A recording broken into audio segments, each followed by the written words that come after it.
अस्सलाम वालेकुम dear viewers, आप देख रहे हैं यूट्यूब चैनल कोड बाइट और आज का हमारा टॉपिक है डेव ओप्स।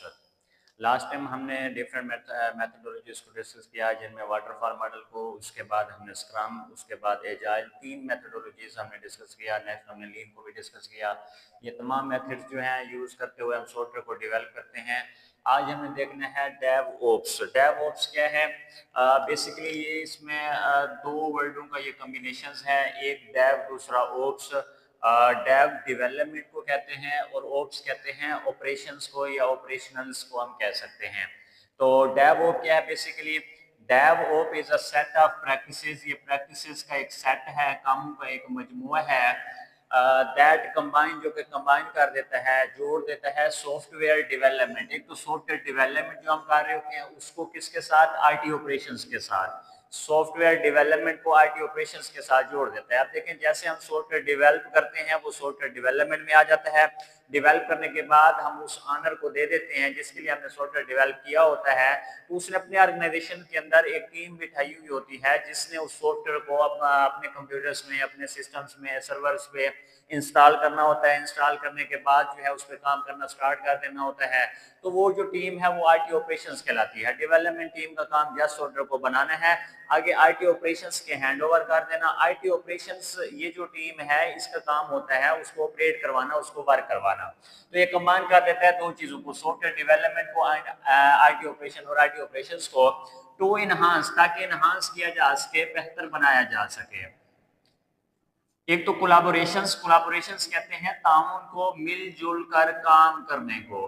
अब देखिए इसमें हम कोलाबोरेशन को बेहतर बना रहे होते हैं, इनहांस कर रहे होते हैं, क्योंकि यहाँ पे दो लोग, दो टीमें, सॉफ्टवेयर डेवलपमेंट और आईटी ऑपरेशन, दोनों जब मिलकर काम करेंगे तो ये कोलाबोरेशन, मिलजुल के काम करने का जो अमल है ये मजीद बेहतर हो जाएगा। इसके अलावा एफिशिएंसी, कारकर्दगी जो है वो मजीद बेहतर हो जाएगी जब दो टीमें मिलकर काम करेंगे एक प्रोजेक्ट पे। एंड एजिलिटी, एजिलिटी कहते हैं बेसिकली फुर्तीला या चुस्ती, यानी जो आप सॉफ्टवेयर बना रही होंगे उसकी आउटपुट आपको ज्यादा से ज्यादा मिल रही होगी फॉर डिलीवरिंग, ताकि डिलीवर कर सके सॉफ्टवेयर प्रोडक्ट्स एंड सर्विसेज को। तो सॉफ्टवेयर प्रोडक्ट या सर्विसेज को डिस्क्राइब करने के लिए ये वो प्रैक्टिस है डेव ओप, जो कि सॉफ्टवेयर डेवलपमेंट और आईटी ऑपरेशन इन दोनों को कंबाइन कर देती है ताकि ये चीजें बेहतर बना सके, कोलैबोरेशन को, एफिशिएंसी को और एजिलिटी को। अब देखिए नेक्स्ट इसका गोल क्या है, इसका मकसद क्या है डेव ओप का? Primary goal of dev op, जो बुनियादी मकसद है डेव ओप का, is to shorten development life cycle. इसका मकसद ये है कि जो डेवलपमेंट लाइफ साइकिल है, यानी डेवलपमेंट का जो हम काम कर रहे हैं, जो प्रोसीजर कर रहे हैं, उसको मुख्तसर बना देना है। मुख्तसर कैसे बनाएंगे कि कुछ काम ये कर रहे होंगे, कुछ काम ये कर रही होंगे, शॉर्टन कर देना है इस सॉफ्टवेयर डेवलपमेंट लाइफ साइकिल को। दूसरे नंबर पे इंप्रूव सॉफ्टवेयर क्वालिटी, इससे क्वालिटी सॉफ्टवेयर की मजीद बेहतर बन जाती है। एंड प्रोवाइड, और इसमें फराहम किया जा रहा है continuous delivery of software, software की मुसलसल डिलीवरी इसमें हो रही होती है, लगातार काम किया जा रहा होता है। ये सॉफ्टवेयर बनाए रखती है ये टीम और इनको डिलीवर किए रखती है। तो ये इसके पर्पस में तीन चीजें हैं, डेवलपमेंट लाइफ साइकिल शॉर्ट हो जाएगा, सॉफ्टवेयर की क्वालिटी इंप्रूव हो जाएगी और कंटिन्यूस डिलीवरी हो रही होगी। नेक्स्ट देखें, why DevOps should be practices. DevOps को हमें क्यों यूज करना चाहिए, इसको क्यों हमें इस्तेमाल करना चाहिए, क्यों प्रैक्टिस करना चाहिए? तो इसमें देखें सबसे पहले आ जाता है इंप्रूव कोलैबोरेशन। यहाँ पे भी हमने देखा कि ये कोलैबोरेशंस को, मिलजुल के काम करने को बेहतर बनाता है। तो डेवऑप फोस्टर, ये क्रिएट अ कल्चर, ये ऐसी सखावत, ऐसा इन्वायरमेंट जो है बना देता है, क्रिएट कर देता है कोलैबोरेशंस का, मिलजुल के काम करने का, डेवलपमेंट टीम के दरमियान और ऑपरेशनल टीम के दरमियान। तो पहला पर्पस उसका यही होता है कि डेवलपमेंट टीम, ऑपरेशन टीम, इन दोनों के दरमियान ये एक क्रिएट करता है, एक कल्चर क्रिएट करता है, एक इन्वायरमेंट क्रिएट करता है ताकि मिल के काम करें। दूसरा, faster time to market. Faster time to market क्या है? ऑटोमेशन ऑफ प्रोसेस, प्रोसेस जो खुद ब खुद हो रहा होता है, टास्क जो खुद ब खुद हो रहे होते हैं जिनको हम रेपिटेटिव टास्क कहते हैं। एंड अनेबलिंग कंटिन्यूअस, एक तो कंटिन्यूअस इंटीग्रेशन है, एक जो कंटिन्यूअस इंटीग्रेशन हो रही थी। अब कंटिन्यूअस इंटीग्रेशन यहाँ पे यानी आपके पास जो कोड आ रहा है उसको आगे इंटीग्रेट किया जा रहा है, आगे जो है यहाँ पे टेस्ट का मतलब है, टेस्ट वाले पार्ट में इनको कंबाइन किया जा रहा है, जोड़ा जा रहा है। जैसे कोड आता है टेस्ट करके यहाँ पे इसको जो है ना स्टोर कर लिया, दूसरा कोड है उसको टेस्ट करके स्टोर कर लिया, तो ये कंटिन्यूअस इंटीग्रेशन हो रही होती है यहाँ पे। इसके अलावा कंटिन्यूस डिलीवरी भी हो रही होती है, जैसे इंटीग्रेशन हो जाती है फिर यहाँ से रिलीज किया जा रहा होता है, इसको हम कहते हैं कंटिन्यूस डिलीवरी। तो ये कंटिन्यूस इंटीग्रेशन, कंटिन्यूस डिलीवरी हो रही होती है, जिससे क्या होता है अनेबल द टीम काबिल हो जाती है डिलीवर सॉफ्टवेयर अपडेट्स के, सॉफ्टवेयर में कोई भी अपडेट्स आती है उनको डिलीवर कर सके, एंड न्यू फीचर रैपिडली, और कोई नए फीचर आते हैं उसको तेजी से डिलीवर करे, क्योंकि लगातार इसमें अमल चल रहा होता है, इंटीग्रेशन का भी चल रहा होता है, उसके बाद रिलीज भी किया जा रहा होता है, रिलीज हम कह सकते हैं इसको, डिलीवरी भी कह सकते हैं। नेक्स्ट इसके बाद तीसरे नंबर पे इनहांस्ड क्वालिटी को इसमें बेहतर बना देना होता है, तो कंटिन्यूअस टेस्टिंग, लगातार इसमें एक तो हम यहाँ पे टेस्टिंग कर रहे होते हैं, दूसरा मॉनिटरिंग, और मॉनिटर भी यहाँ पे किया जा रहा होता है, जो ऑपरेशनल टीम होती है वो मॉनिटर करती है। तो इन दो कामों को करने से क्या होता है, डिटेक्ट और एड्रेस करते हैं इश्यूज को अर्ली इन डेवलपमेंट के दौरान ही हम जो भी इश्यूज अराइज हो रहे होते हैं उनको हम डिटेक्ट भी कर रहे होते हैं, उनको हम सोल्व भी कर रहे होते हैं। जिससे क्या होता है, सॉफ्टवेयर की क्वालिटी हमें हाई मिलती है, अच्छी क्वालिटी में हमें सॉफ्टवेयर मिलता है। नेक्स्ट हमारे पास आ जाता है इंक्रीज एफिशिएंसी भी इसमें बढ़ा रहे होते हैं, सॉफ्टवेयर की कारकर्दगी को बेहतर से बेहतर कर रहे होते हैं। तो ये ऑटोमेशन ऑफ रेपिटेटिव टास्क, अब वो टास्क जो खुद ब खुद हो रहे होते हैं, अल्टरनेटिव टास्क हैं, ये रिड्यूस कर देते हैं मैनुअल एफर्ट, जो हमने 10 से काम करना होता है, खुद से काम करना होता है, उसकी कोशिश को ये काम कर देता है।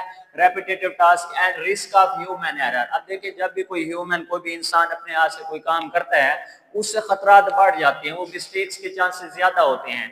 लेकिन जब कोई ऑटोमेटिक एक टास्क हो रहा होता है तो हर दफा वो सेम सिचुएशन में ही हो रहा है, उसमें एरर्स वगैरह का रिस्क कम हो जाता है।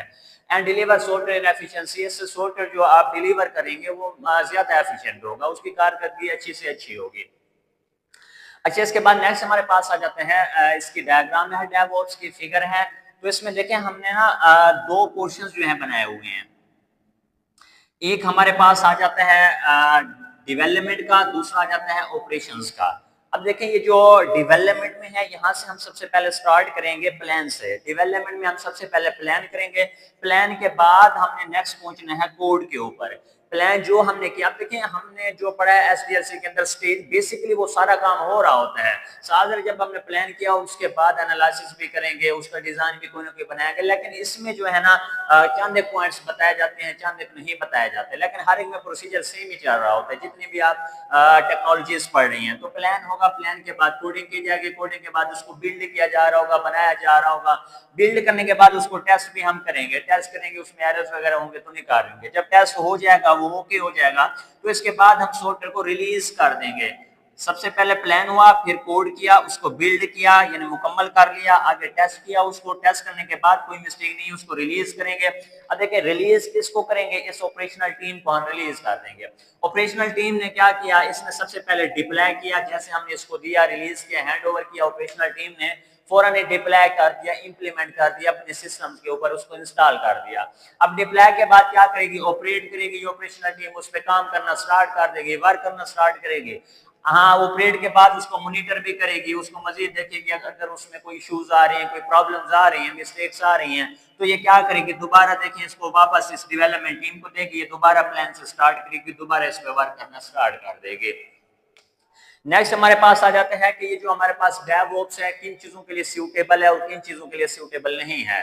अगर सूटेबल की बात करें, ये सूटेबल है वेब, मोबाइल एप्स, ये लास्ट वन जितने भी हमने मेथोडोलॉजीज पढ़ी हैं, स्क्रम है, एजाइल है, लीन है, उनमें भी बेसिकली हमने ये चीजें देखी हैं कि वेब के लिए, मोबाइल एप्स के लिए, या क्लाउड प्रोजेक्ट्स, ऐसे प्रोजेक्ट्स जो डिफरेंट सॉफ्टवेयर को सर्विसेज प्रोवाइड करते हैं, तो इस तरह के सॉफ्टवेयर बनाने के लिए भी ये सूटेबल है डेवऑप्स। अब क्यों सूटेबल है, क्योंकि इनके लिए फास्टर डेवलपमेंट की जरूरत होती है। ये ऐसे प्रोजेक्ट हैं, वेब है, मोबाइल ऐप है, क्लाउड है, जिनको बहुत तेजी से हम चाहते हैं डेवलपमेंट इनकी हो जाए, और जो है स्केलिंग, और इनमें स्केलिंग हम कहते हैं उसमें मजीद अपडेट्स भी होती रहे, चेंजेस भी होते रहे, उसको तौसीफ भी करते रहे, तो इस तरह के सॉफ्टवेयर के लिए ये सूटेबल है। जिस तरह से अमेज़न है, ई कॉमर्स है, ये तमाम सॉफ्टवेयर इसमें आ जाते हैं, तो डेवऑप्स इस तरह के सॉफ्टवेयर को बनाने के लिए हम यूज करते हैं। नेक्स्ट देखें, अगर नॉट सूटेबल फॉर, किस चीज के लिए ये सूटेबल नहीं है, किस तरह के सॉफ्टवेयर के लिए, तो ये नॉट सूटेबल है फॉर हाईली रेगुलेटेड, ऐसे सॉफ्टवेयर जो रेगुलरली काम कर रहे हैं, जिनमें चेंजेस हमने नहीं करनी होती, या जो मशीन डिपेंडेंट होते हैं, हार्डवेयर डिपेंडेंट होते हैं। सपोज हमने टेलीविजन और रिमोट की बात की, टेलीविजन रिमोट जो एक दूसरे से डिपेंडेंट है, वो काम कर रहे हैं। अब ऐसा तो नहीं है उसमें से कोई सॉफ्टवेयर निकाल के रिमोट में से हम जाके उसको कहीं और यूज करना स्टार्ट कर देंगे, इसका मतलब वो हार्डवेयर डिपेंडेंट है, उस हार्डवेयर में ही काम करेगा। जब हमने उसमें ऐड कर दिया, उसमें जोड़ दिया रिमोट के अंदर, वही काम करेगा, उससे बाहर हम निकाल के कहीं और फिक्स नहीं कर सकते। तो इस तरह के प्रोजेक्ट्स के लिए सूटेबल नहीं है डेवऑप्स। Dear viewers,